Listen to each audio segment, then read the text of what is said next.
Markets Freed from Capitalism. Charles W. Johnson, 2010. Let's talk about the structure and mechanisms of state capitalism. I mean how, in everyday economic life, the political structure of corporate privilege tends to produce and sustain the material conditions of the boss's economy. How, to use Gary Chartier's threefold distinction, capitalism 2 promotes capitalism 3, and how freed markets would abolish the one and run the other into the ground. Footnote: Gary Chartier, Advocates of Free Markets Should Oppose Capitalism, Chapter 9, pages 107 to 117 in this book. Most of my remarks here will be broadly historical and economic in character, although necessarily of a sketchy or programmatic sort, given the size of the topic and the constraints of the space. So consider this a guide to directions for inquiry and discussion, an attempt to show you briefly where key landmarks of the free market anti-capitalist analysis are at, rather than an attempt at a full guided tour. I think it is important to at least sketch out the map because the chief obstacle that free market anti-capitalists confront in explaining our position is not so much a matter of correcting particular mistakes in political principles or economic analysis, although there are particular mistakes we hope to address and correct. It is more a matter of convincing our conversation partners to make a sort of aspect shift, to adopt a new point of view from which to see the political economic gestalt. The need for this shift is pressing because, with apologies to Shulamith Firestone, the political economy of state capitalism is so deep as to be invisible. Footnote: see Shulamith Firestone, The Dialectic of Sex, The Case for Feminist Revolution. New York, Farrar, 2003. Or it may appear to be a superficial set of interventions, a problem that can be solved by a few legal reforms, or perhaps the elimination of bailouts and the occasional export subsidy, while preserving more or less intact the basic recognizable patterns of capitalistic business as usual. The free market anti-capitalist holds there is something deeper and more pervasive at stake than the sort of surface-level policy debates to which pro-capitalist libertarians too often limit their discussions. A fully freed market means the liberation of vital command posts in the economy, reclaiming them from points of state control to nexuses of market and social entrepreneurship, transformations from which a market would emerge that would look profoundly different from anything we have now.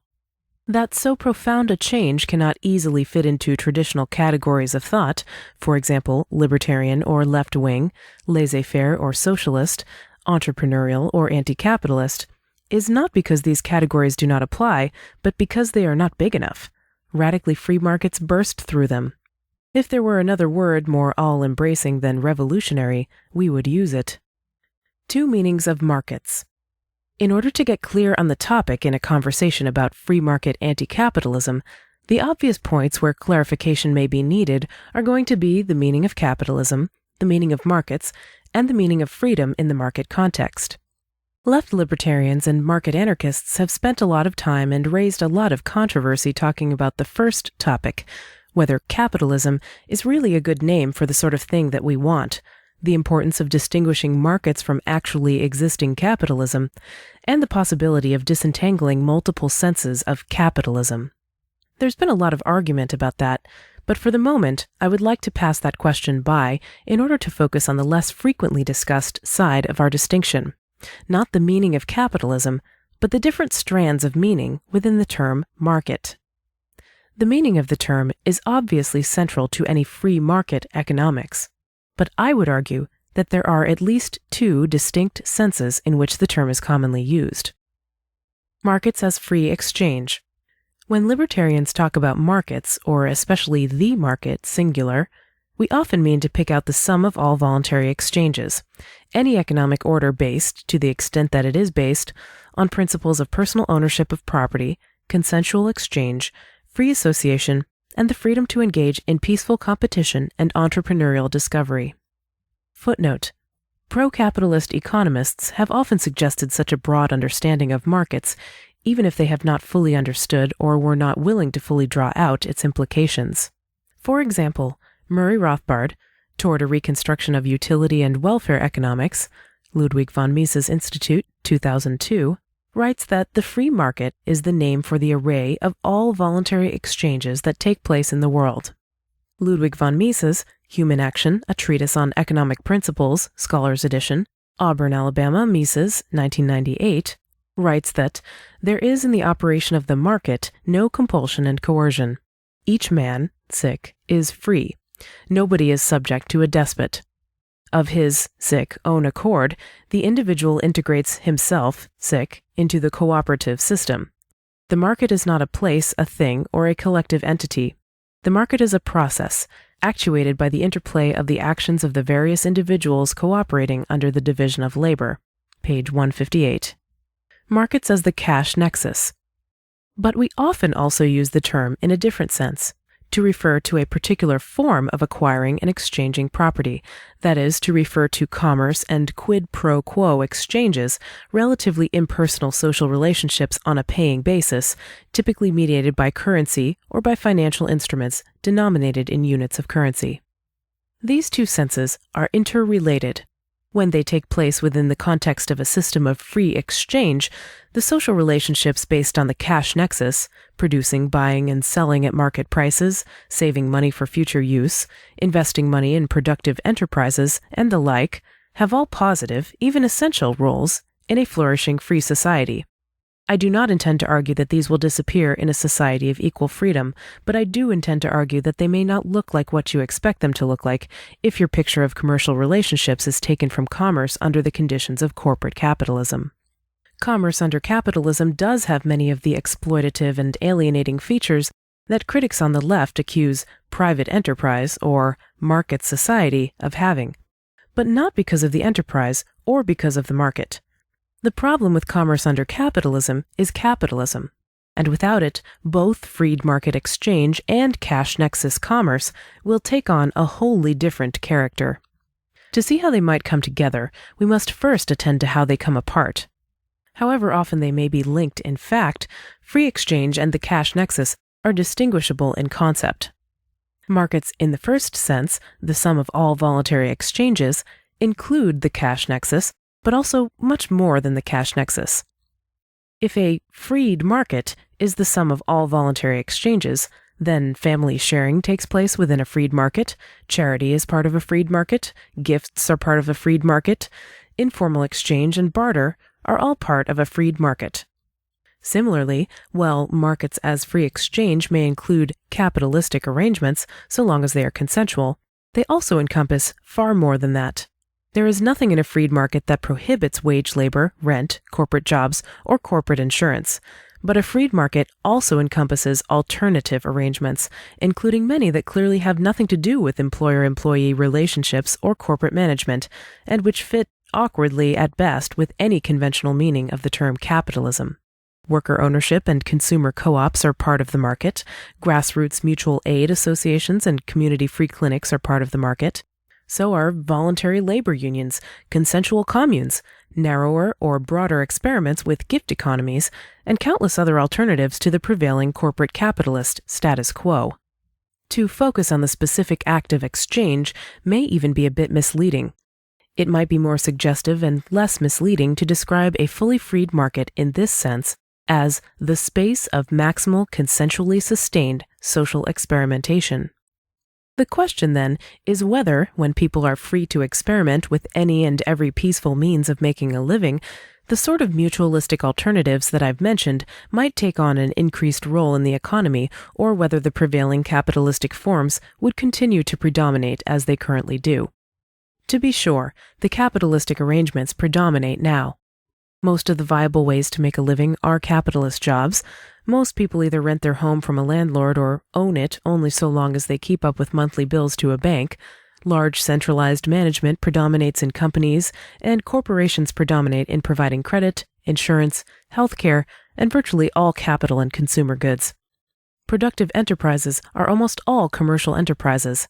Commercial enterprises are predominantly large-scale, centralized corporate enterprises, and corporate enterprises are controlled by a select, relatively small, socially privileged class of managers and financiers. Inequalities in wealth and income are vast, and the vast inequalities have profound social effects. But of course, the fact that capitalistic arrangements predominate now is no reason to conclude that the market has spoken, or that capitalistic concentrations of wealth are a basic tendency of free market exchange. It might be a reason to think that if the predominance of capitalistic arrangements were the product of revealed preferences in a free market, but since we don't at present have a free market, it will at the very least take some further investigation in order to determine whether these capitalistic alternatives prevail in spite of the unfreedom of actually existing markets, or if they prevail in part because of that unfreedom. First, let us take this lesson and apply it to the market as cash nexus. The cash nexus does not exhaust the forms of voluntary exchange and economic experimentation that might emerge within a freed market. But more than that, a cash nexus may exist and may be expansive and important to economic life, whether or not it operates under conditions of genuine individual freedom. Markets, in our first voluntary exchange sense, exist where people really are free to produce and exchange. Free market in the voluntary exchange sense of market is really a tautology, and where there is no free exchange, there is no market order. But a market in the cash nexus sense may be either free or unfree. Cash exchanges are still cash exchanges whether they are regulated, restricted, subsidized, taxed, mandated, or otherwise constrained by government action. Any discussion of the cash nexus in the real world, or the everyday market institutions, economic relationships, and financial arrangements that we have to deal with in this governmental economy, needs to take account not only of the ways in which government limits or prohibits market activity, but also the ways in which government, rather than erasing markets, creates new rigged markets, points of exchange, cash nexuses which would be smaller or less important, or radically different in character, or simply would not exist at all but for the intervention of the state. Libertarians often speak of market exchange and government allocation as cleanly separate spheres, as if they were two balloons set one next to the other in a closed box, so that when you blow one of them up, the other has to shrink to the same extent. That's true enough about markets as social experimentation. To the extent you put in political processes, you take out voluntary relationships.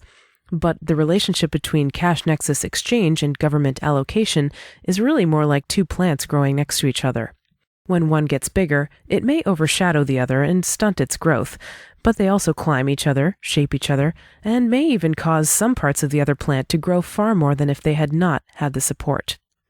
Market anarchists must be clear when we speak about the growth of markets and their role in social life, whether we are referring to markets as free exchange or markets as a cash nexus. Both have a valuable role to play, but the kind of value they offer and the conditions and context within which they have that value depends on what we mean. For a principled anti-statist, the growth of markets as spaces for consensual social experimentation is always a liberating development. But these social experiments may be mediated by the cash nexus or may be mediated by entirely different social relationships and may look nothing like conventional business or commerce. The growth of markets as cash nexus exchanges, on the other hand, may be liberating or violating, and its value must depend entirely on the context within which it arises. Whether those relationships come about through the free interplay of social forces or through the direct or indirect ripple effects of government force and coercive creation of rigged markets. Forms of interaction that are positive and productive in the context of free exchange easily become instruments of alienation and exploitation when coercive government forces them on unwilling participants or shoves them into areas of our lives where we don't need or want them. Rigged markets, captive markets, and capitalistic business as usual. When market anarchists carefully distinguish the broad meaning of markets as voluntary social experimentation and the narrow meaning and connotations of markets as the cash nexus, this underlines the need to look not only at the ways in which voluntary exchange may be confined or erased, but also the ways in which cash exchange, and the sorts of human relationships and social mediation that go along with it, may be locked out or locked in, held back from people, or foisted on them. For anti-capitalist market anarchists, there are at least 3 specific mechanisms we might mention that shove people into rigged markets, mechanisms that are especially pervasive and especially important to the overall structure of actually existing markets, mechanisms by which incumbent big businesses and capitalistic arrangements broadly benefit from rigged markets at the expense of workers, consumers, taxpayers, and mutualistic alternatives to the statist quo. These 3 are: 1. Government monopolies and cartels, in which government penalties directly suppress competition or erect effective barriers to entry against newcomers or substitute goods and services. 2.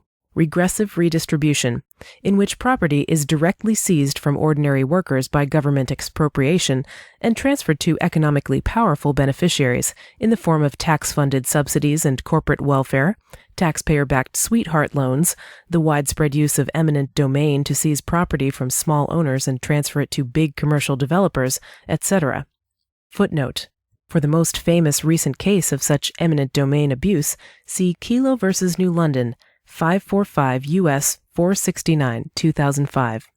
City government used eminent domain to condemn and seize the houses of Suzette Kelo and many other small homeowners in New London, Connecticut, to hand the real estate over to a wealthy private developer. The developer intended to bulldoze the houses and replace them with developments for his own profit and for the benefit of the Fortune 500 drug company Pfizer Inc. The court backed city government, holding they could take any home and transfer it to any private party so long as a government-sponsored economic development plan indicated that it would increase government's tax revenues.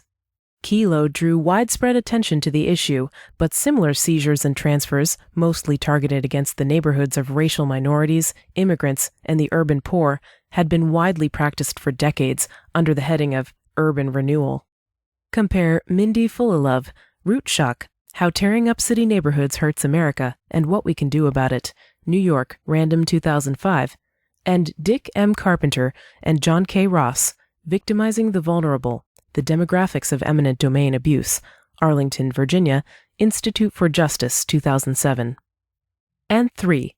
Captive markets, in which demand for a good is created or artificially ratcheted up by government coercion, which can mean a direct mandate with penalties inflicted on those who do not buy in, or a situation in which market actors are driven into a market on artificially disadvantageous terms as an indirect, perhaps even unintended, ripple effect of prior government interventions. As an easy example of a directly imposed captive market, consider the demand for corporate car insurance. When state governments mandate that every driver is to purchase and maintain car insurance from bureaucratically approved insurance companies, they necessarily shrink the scope of voluntary exchange, but they also dramatically bulk up a particular fetishized form of cash exchange by creating a new bill that everyone is forced to pay, and a select class of incumbent companies with easy access to a steady stream of customers, many of whom might not pay for their services but for the threat of fines and arrest. The space of social experimentation contracts, but the cash nexus fattens on what government has killed. As an example of an indirectly imposed captive market, consider the demand for professionally certified accountants. CPAs perform a useful service, but it's a service that far fewer people, and indeed far fewer businesses, would need, except for the fact that they need help coping with the documentation and paperwork requirements that government tax codes impose. A CPA is essentially someone trained in dealing with financial complexity.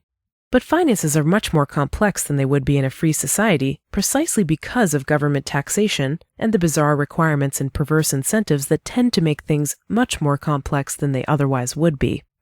Although government has no special interest in benefiting the bottom line of CPAs, it is nevertheless the case that CPAs are able to get far more business and at a far higher rate than they would in a market without income tax, payroll tax, capital gains tax, property tax, sales tax, use tax, and the myriad other taxes that demand specialized expertise in accounting and interpretation of legal requirements. With these three mechanisms in sight, a quick way to gloss the free market anti-capitalist thesis is this.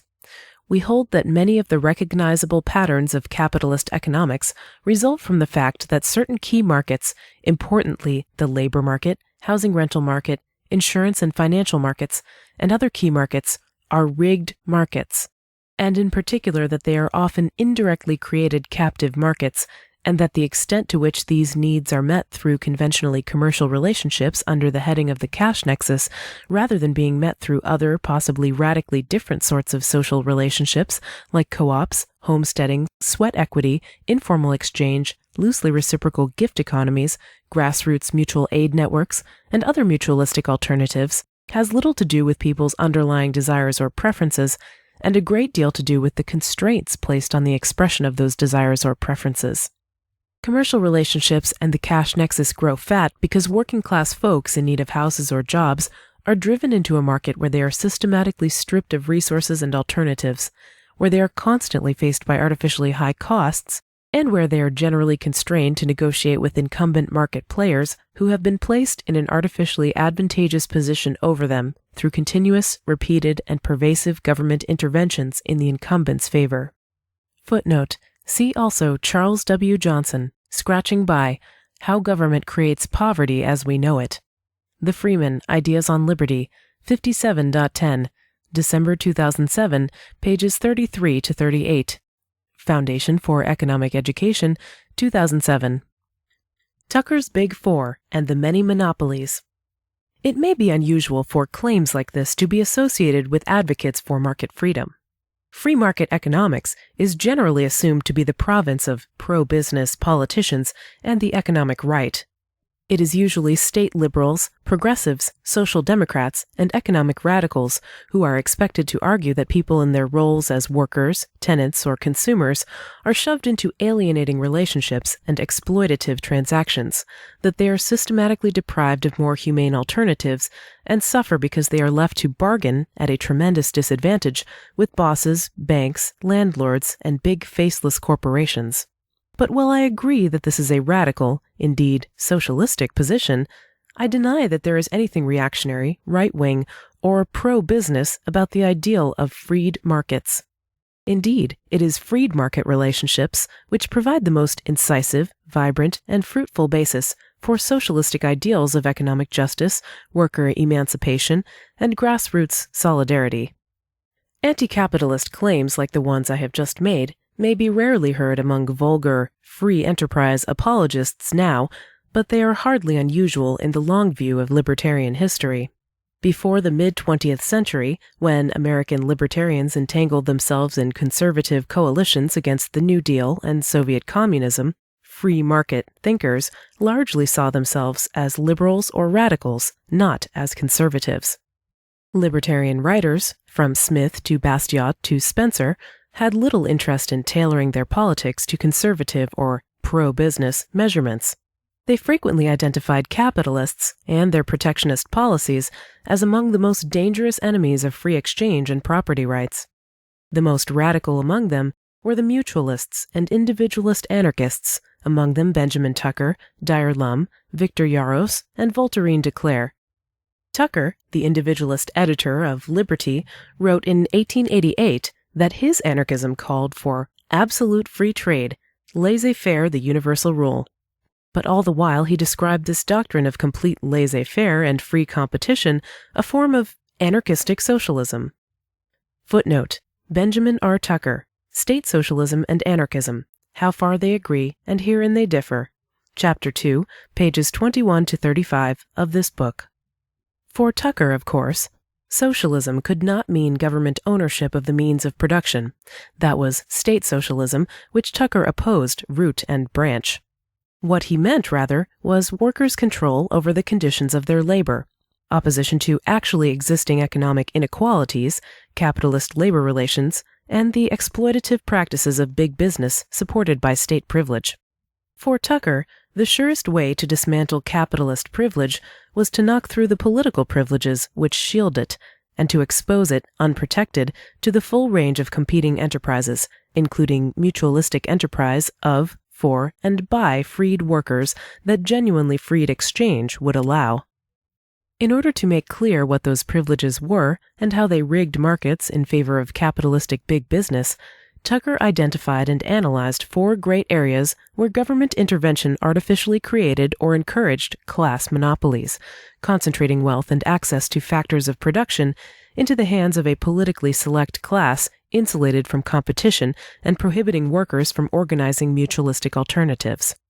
The big 4 monopolies Tucker identified as central to the Gilded Age economy were: Footnote: Tucker, 1888. For a contemporary discussion, see also Part 2 of Kevin Carson's Studies in Mutualist Political Economy, Charleston, South Carolina, Book Surge, 2007. 1. The land monopoly. government concentration of ownership of land and natural resources through the enforcement of legally fabricated land titles, such as preferential land grants to politically connected speculators or literally feudal land claims in Europe. Since Tucker, the land monopoly, already key to the Gilded Age economy, has rapidly expanded, with the frequent nationalization of mineral and fossil fuel resources throughout, and the emergence of local zoning codes, complex housing construction codes, land use restrictions, urban renewal, for-profit eminent domain and municipal development rackets, and a host of local policies intended to keep real estate prices high and permanently rising. In a freed market, land ownership would be based entirely on labor-based homesteading and consensual transfer rather than on military conquest, titles of nobility, sweetheart development deals, or eminent domain seizures, and land would tend, ceteris paribus, to be more widely distributed with more small individual ownership, dramatically less expensive, with more ownership free and clear, and could as easily be based on sweat equity and the homesteading of unused land without the need for any commercial cash exchange. Footnote. See also Charles Johnson, Scratching By, Chapter 41, pages 377 to 384 in this volume, along with Charles Johnson, Urban Homesteading, Rad Geek People's Daily, and Charles Johnson, Enclosure Comes to Los Angeles, both available on radgeek.com. 2. The money monopoly. Government control over the money supply, artificially limiting the amount of money and credit to a government-approved banking cartel. Tucker saw this not only as a source of monopoly profits for the incumbent banks, but also the source of the concentration of capital, and hence economic ownership, in the hands of a select business class. Credit and access to capital were artificially restricted to those large established businesses which the large established banks preferred to deal with, while government-imposed specie requirements, capitalization requirements, and penalties on the circulation of alternative currencies suppressed competition from mutual credit associations, labor notes, land banks, and other means by which workers might be able to pool their own resources and access credit on more advantageous terms than those offered by commercial banks. Tucker, in 1888, was writing about the money monopoly before the Federal Reserve or the conversion to a pure fiat currency, before the SEC, FDIC, TARP, Fannie, Freddie, IMF, World Bank, banking holidays, bailouts, too big to fail, and the myriad other means by which government has insulated big bankers and financiers from market consequences, often at direct taxpayer expense, and erected regulatory barriers to entry which insulate politically approved business models from market competition. Perhaps just as importantly, in light of recent political debates, is the extent to which regulation and industry cartelization has also turned insurance, as well as credit, savings, and investment, into a new arm of the money monopoly, with government-rigged markets directly mandating the purchase of corporate car insurance and corporate health insurance, and crowding out or shutting down the non-corporate, grassroots forms of mutual aid that could provide alternative means for securing against catastrophic expenses. 3. The patent monopoly. Government grants of monopoly privileges to patent holders and copyright holders. Tucker argued that patents and copyrights did not represent a legitimate private property claim for their holders, since it did not protect any tangible property that the patent holder could be deprived of, but rather prohibited other market actors from peacefully using their own tangible property to offer a good or service that imitated or duplicated the product being offered by the holder of the so-called intellectual property. These prohibitions, enforced with the explicit purpose of suppressing market competition and ratcheting up prices in order to secure a long period of monopoly profits for the IP holder, have only dramatically escalated since Tucker's day, as the growth in the media industry, the technology industry, and scientific innovation have made politically granted control over the information economy a linchpin of corporate power, with monopoly profits on IP now constituting more or less the entire business model of Fortune 500 companies like General Electric, Pfizer, Microsoft, or Disney. These IP monopolists have insisted on the need for nearly unlimited government power extending to every corner of the globe to insulate their privileged assets from peaceful free market competition, and as a result of their legislative influence, typical copyright terms have doubled or quadrupled in length, legal sanctions have only gotten harsher, and, to crown all, mandates for massive, internationally synchronized expansions in copyright and patent protections are now standard features embedded in neoliberal free trade agreements such as NAFTA, CAFTA, and Chorus FTA. 4. The protectionist monopoly. Tucker identified the protectionist tariff as a monopoly in the sense that it artificially protected politically favored domestic producers from foreign competition. The tax on imports was explicitly intended to make goods more expensive for consumers when they came from the other side of a government border, thus allowing domestic producers to stay in business while selling their wares at higher prices and lower quality than they could in the face of unfettered competition. Besides protecting the bottom line of domestic capitalists, protectionist monopoly also inflicted artificially high costs of living on the working class due to the ratcheting up of the costs of consumer goods.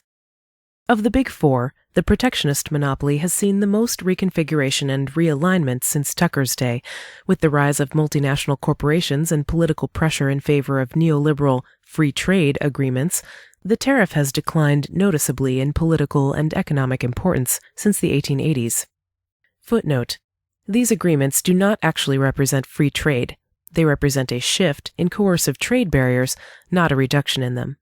While they reduce tariff rates in some industries, neoliberal free trade agreements typically include massive, coordinated increases in patent and copyright monopolies.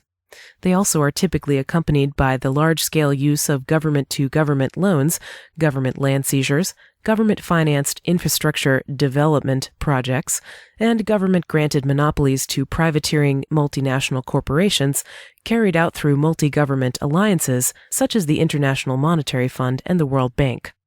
See Joe Peacock, Free Trade is Fair Trade, Chapter 29, pages 279 to 282 in this volume.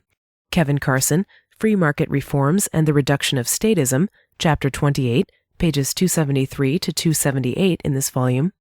And Charles Johnson, 2 Words on Privatization, Chapter 30, pages 283 to 288 in this volume. See also Sean Wilbur, Whatever Happened to the Discourse on Neoliberalism, Two-Gun Mutualism and the Golden Rule, No Publisher, October 23, 2008. However, tariffs remain a distorting force within limited domains. For example, the United States and European countries still maintain high tariffs on many imported agricultural goods. Moreover, the specific mechanism of import tariffs was much less important for Tucker's purposes than the overarching aim of protecting connected incumbents from foreign competition.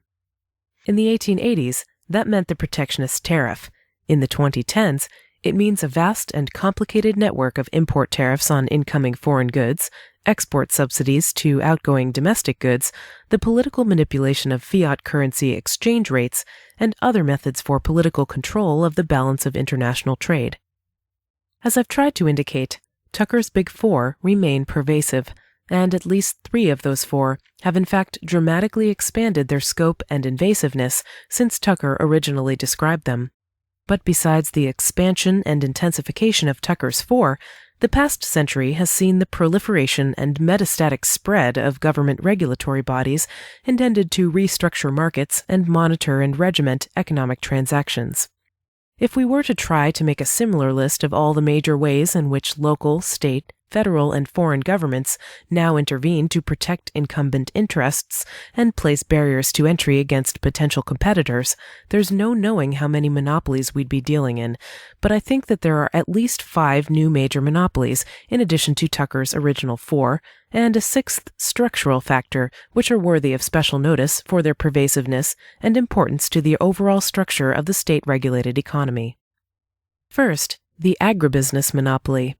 Since the New Deal, an extensive system of government cartels, USDA regulatory burdens, subsidies to artificially increase prices for sale in American markets, more subsidies to artificially lower prices for export to foreign markets, surplus buy-up programs, irrigation projects, farm-to-market road building projects, government technical support for more mechanized and capital-intensive forms of farming, along with many other similar measures, have all converged to ratchet up food prices for consumers, to make importing and exporting produce over tremendous distances artificially attractive, to distort agricultural production towards the vegetable and animal products that can most successfully attract subsidies and government support projects, to favor large-scale monocrop cultivation over smaller-scale farming, and generally to concentrate agriculture into factory farming and industrialized agribusiness.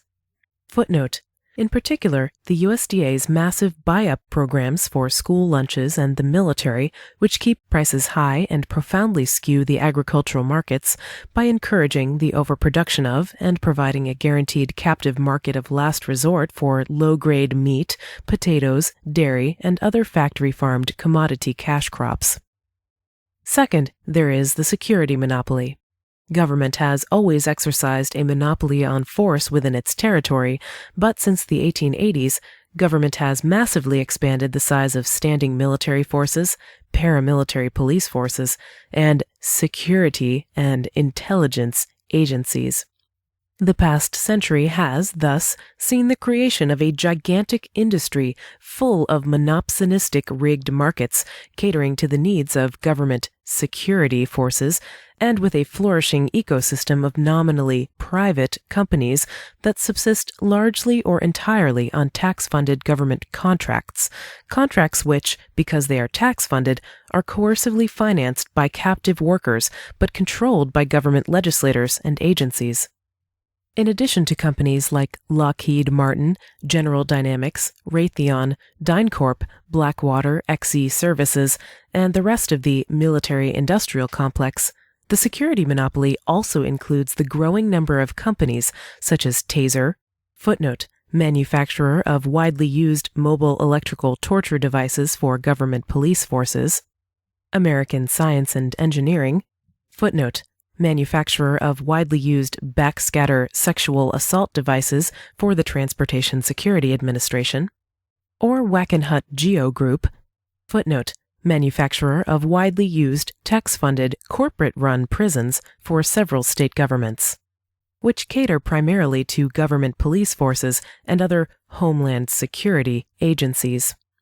War taxes, police taxes, or prison taxes represent a massive diversion of blood, sweat, tears, and toil from peaceful workers into a parallel, violent economy controlled by government contracts and politically connected corporations. Third, we must account for the infrastructure monopoly. That is, federal, state, or local government monopolization, tax subsidies, and allocation of access to transportation infrastructure. Government builds roads and rails and airports with extensive tax subsidies and resources allocated to government infrastructure on the basis of political pull. In addition, government cartelizes and heavily regulates local mass transit and long-distance travel with policies tightly restricting competition and entry into taxi, bus, rail, subway, shipping, and airline transportation. These subsidies to particular forms of long-distance transportation and long-haul freight shipping provide monopoly profits to the cartelized providers. They also provide a tax-supported business opportunity for agribusiness and big-box retailers like Walmart, whose business models are enabled by and dependent on government subsidies to road building and maintenance, and the resulting artificially low costs of long-haul trucking. Fourth, there is the communications monopoly. Just as government control of transportation and physical infrastructure has benefited incumbent centralized corporations in retail and distribution, incumbent telecommunications and media companies, from Viacom to AT&T to Comcast, have been able to build empires in part because access to broadband bandwidth has been restricted and politically allocated through the FCC, while access to cable, telephone, and fiber optic bandwidth has been tightly controlled and restricted through monopoly concessions on laying cable and fiber, which local governments have generally granted as a monopoly to one established company for each major transmission medium. Fifth, we might add regulatory protectionism. The proliferation of commercial regulations, government bureaucracy and red tape, business license fees, Byzantine tax codes, government-enforced professional licensure cartels and fees for everything from taxi driving to hair braiding to interior design, all of which cumulatively tend to benefit established businesses at the expense of new upstarts to protect those who can afford the fees and lawyers and accountants necessary to meet the requirements from competition by those who cannot, and generally to keep the poor out of entrepreneurial opportunities, independent professions, and more autonomous alternatives to conventional wage labor. In addition to these 5 new monopolies, we might also mention the structural effects of mass criminalization, incarceration, and deportation of socially or economically marginalized people. Activist libertarians have often condemned on a moral or political level the government's war on drugs or border apartheid or other government efforts to criminalize the poor and subject them to imprisonment for victimless crimes. As well they should. These government wars are nothing more than massive violence and cruelty directed against innocent people. But there has not yet been enough recognition of the structural, economic byproducts of government policies which confine, dispossess, terrorize, and stigmatize minorities, immigrants, and the poor generally. These policies lock 1 out of every 3 African American men in a cage, often for years at a time, take away years of their working life, expose their homes, cars, and money to police forfeiture proceedings, subject them to humiliating, sub-minimum wage prison labor, often outsourced to politically connected corporations, and permanently stigmatize them as they try to re-enter the labor market and civil society. These policies constantly threaten undocumented immigrants with the threat of arrest, imprisonment, and exile from their homes and livelihoods, cutting them off from nearly all opportunities outside of immediate cash wages and exhausting under-the-table manual labor, locking away opportunities for education behind proof of residency requirements, and putting them constantly at the mercy of bosses, coworkers, landlords, and neighbors who can threaten to turn them in and have them deported for retaliation, leverage, or simply for the sake of employee turnover. Such a massive system of government violence, dispossession, and constraint on livelihoods is sure to have massive impacts on the conditions under which many poor and legally vulnerable people enter into labor markets, housing markets, and all other areas of economic life. What about them poor old bosses? What about gains from trade and economies of scale? I've spent a fair amount of time discussing the general thesis that the cash nexus is artificially expanded and forcibly deformed into the patterns of actually existing capitalism by means of government privilege to big players, and discussing the many monopolies, once the Big Four, now the Big 10 at least, that provide some of the most pervasive and intense points of force that dispossess working people, favor big centralized forms of business, and coercively favor capitalistic, formalized, commercialized uses of resources over non-commercialized alternatives. Footnote: for more on the last point, see Charles Johnson, 3 Notes for the Critics of Apologists for Walmart. Radgeek People's Daily, no publisher, April 25, 2009. One of the objections which may have occurred to you by now is that government intervention in the economy goes in more than one direction. It may be true that the monopolies Tucker and I have named tend to benefit entrenched players and conventionally capitalistic arrangements. But what about government regulations that benefit poor people, such as government welfare schemes, small players, such as, say, small business administration loans, or which are supposed to regulate and control the business practices of large-scale, concentrated forms of enterprise, such as health and safety regulations or antitrust legislation?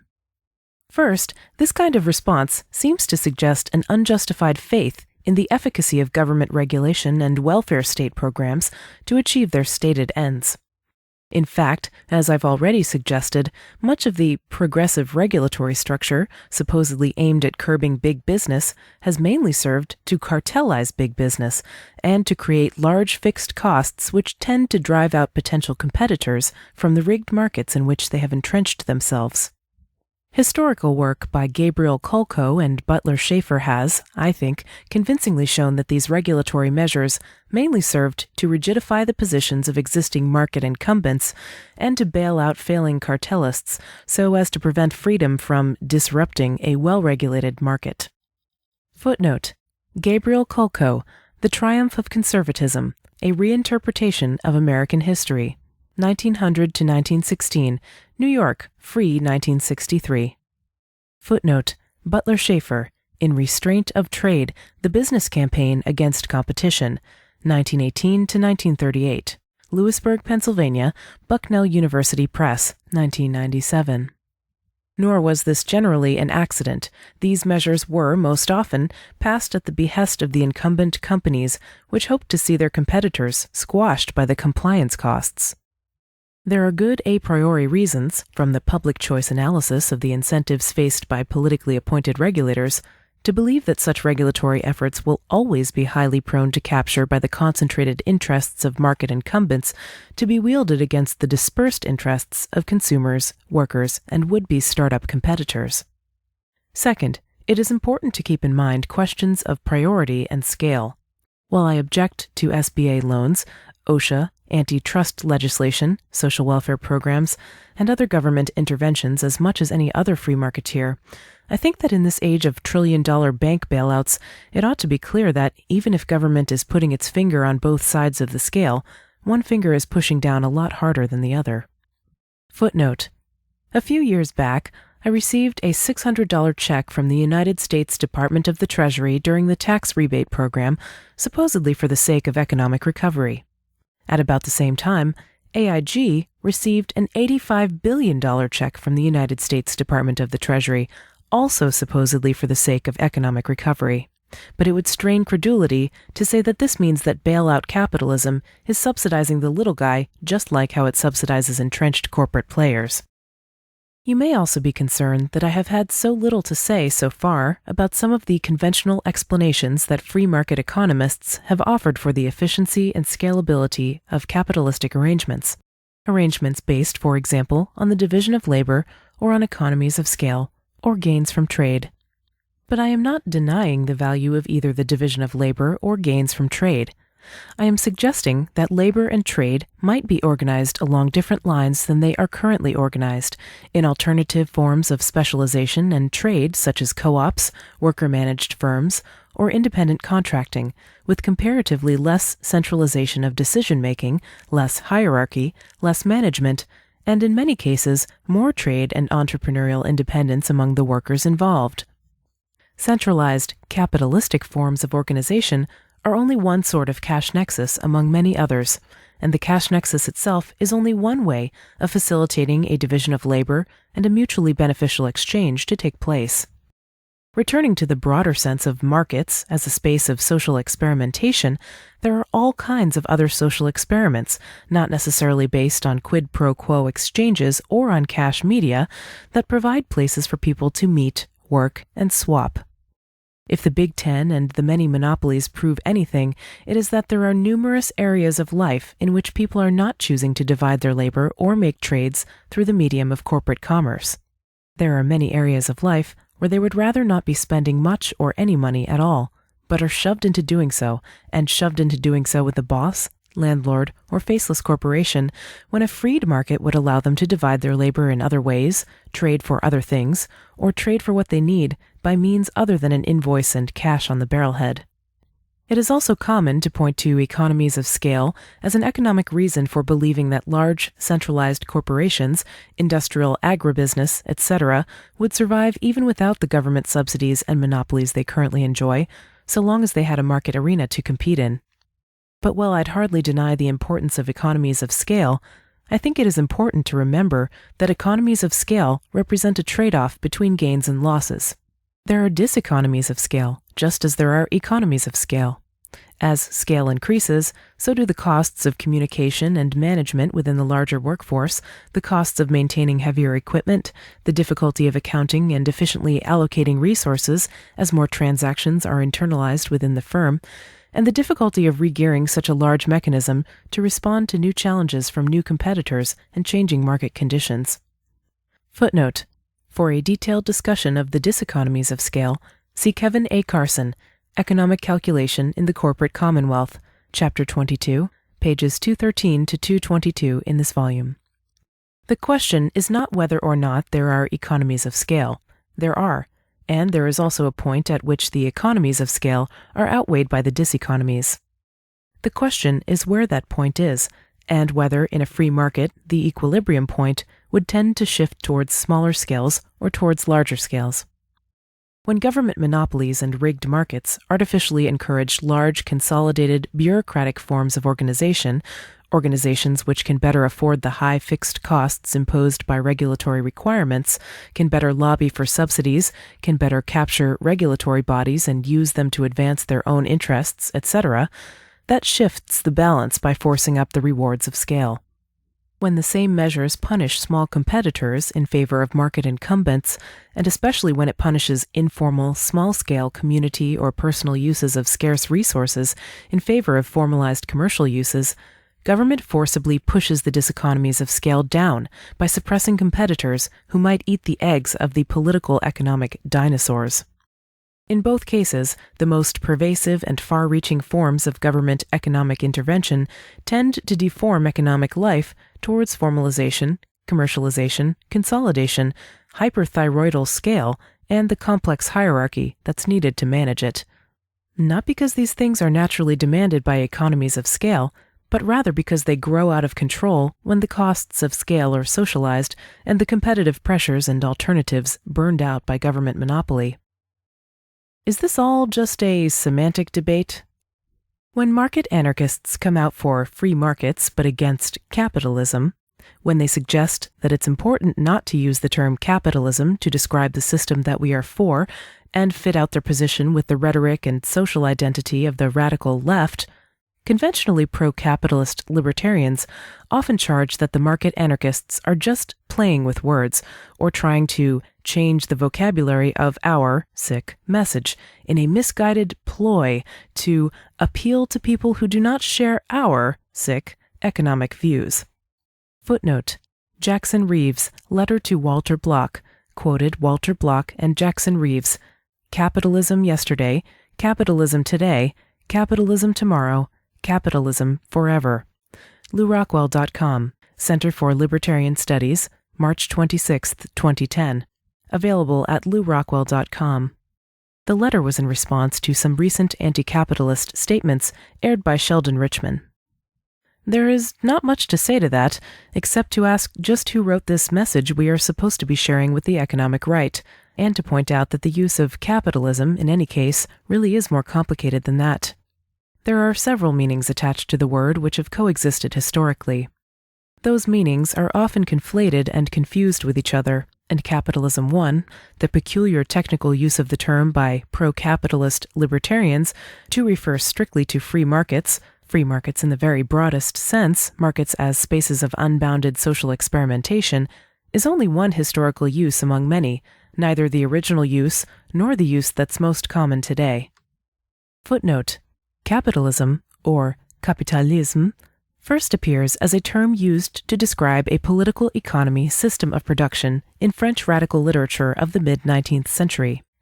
Prior to that, the term was simply used to refer to the line of work that capitalists were in, that is, making money by lending money at interest, by investing in other people's businesses, or by personally owning capital and hiring labor to work it. The original uses of the term had nothing in particular to do with free markets and the factors of production. Louis Blanc, in Organisation du Travail, defined capitalisme as the appropriation of capital by some to the exclusion of others, and when Proudhon, who was in favor of free markets, wrote of capitalisme in La Guerre et la Paix, he defined it as an economic and social regime in which capital, the source of income, does not generally belong to those who make it work through their labor. Depending on the details of what one means by appropriation and exclusion, Blanc's usage may refer to capitalism 2 or capitalism 3. Proudhon's definition is clearly a reference to capitalism 3. Footnote: Michael Moore's recent film, Capitalism, A Love Story, is not about free markets. It's about the bailouts. Free market anti-capitalists aren't trying to change anything. We are using the word capitalism in a perfectly traditional and reasonable sense, straight out of ordinary language, when we use it to describe the political privileges we're against, capitalism 2, and the nasty structural consequences of those privileges, capitalism 3. To be sure, Equivocal uses and conflation of terms is a bad thing. It's important to distinguish the different meanings of capitalism to be clear on what we mean, and to get clear on what our interlocutors mean when we use the term. But once you've done the distinguishing, is it worth spending any great effort on arguing about the label capitalism rather than just breaking out the subscripts where necessary and moving on? If the argument about capitalism has helped draw out some of the economic and historical points that I've been concentrating on in these remarks, then that may be of some genuine use to libertarian dialogue.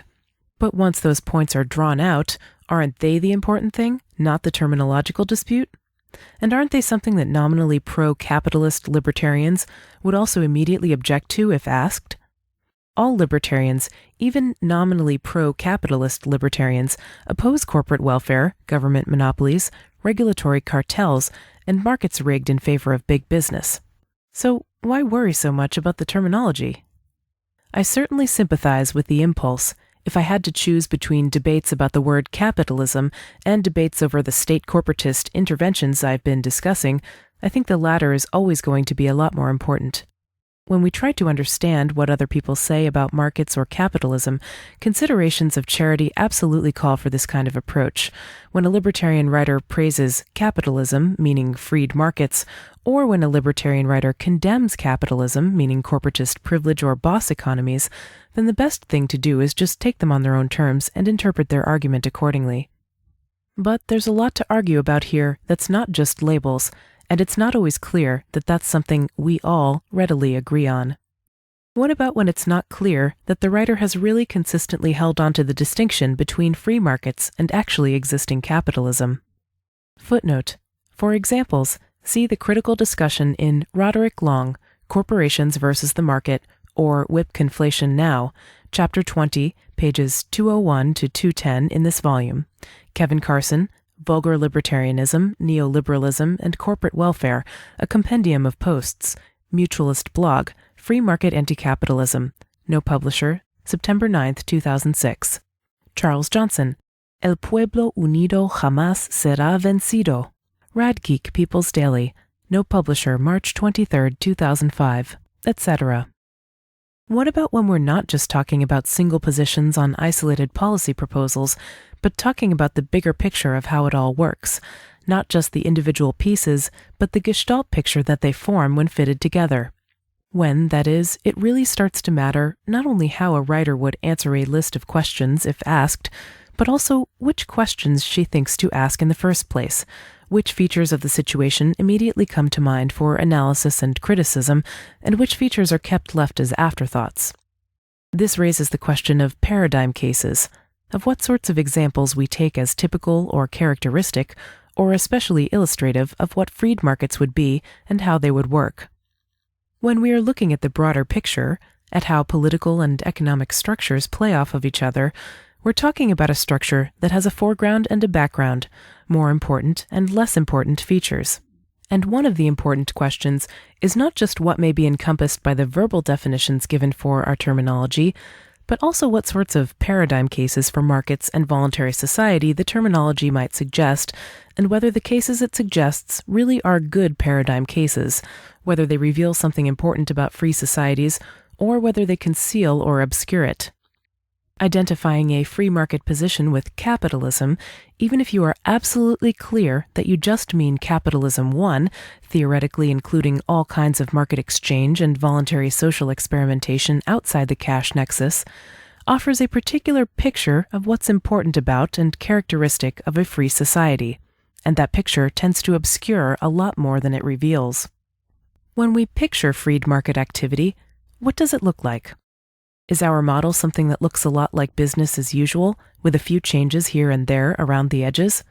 Or something radically different, or radically beyond anything that currently prevails in this rigidified, monopolized market?